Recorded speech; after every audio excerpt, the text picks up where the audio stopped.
आज शिवरात्रि घरे बनई स्पेशल केसर वाला खीरी। प्रथमे उषुम क्षीर रे टिके केसर मिसेकी रखीदेली भिजेकी। तापर गोटे मुठा अरुआ चाउल रे 5-7टा काजू टिके भिजेकी रखीदेली 10 मिनिट। कड़े रे टिके घिओ दे मोर काजू भजा ही रखा है गला।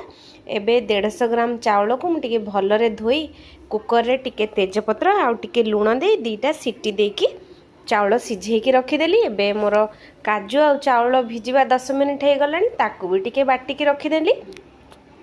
भजा काजू को टिके छोट छोट काटिकी रखीनेली।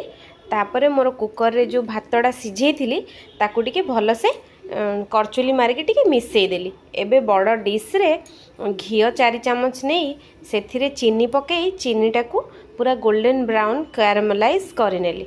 चीनीटा भल से कैरामेलाइज हो गला परे कलर हो गला परे सेथिरे मु 1 लिटर क्षीर देली आउ आधा लिटर पानी देदेली।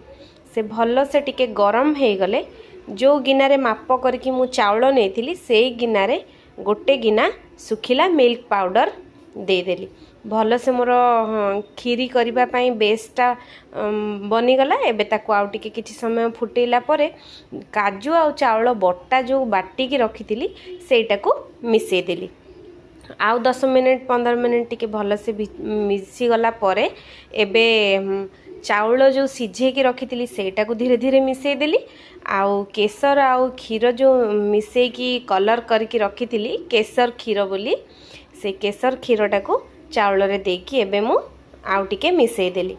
एबे मोर खीरीर कलर देखंतु केते बढ़िया आसी गलानी। मोर एबे चाउलटा भी सिझी गलानी भल से।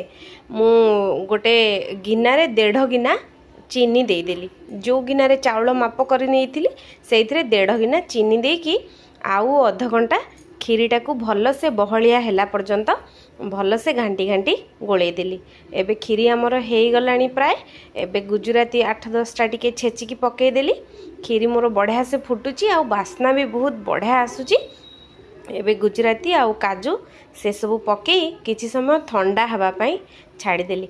देखंतु ठंडा हो सारा पर खीरी केते सुंदर कलर आसुची आउ टेस्ट भी एते बहुत बढ़िया थिला। कम इंग्रेडिएंट रे पूरा होटेल स्टाइल पूरा भोजी स्टाइल खीरी गोटे थर खाइले पाटी छाड़बनी।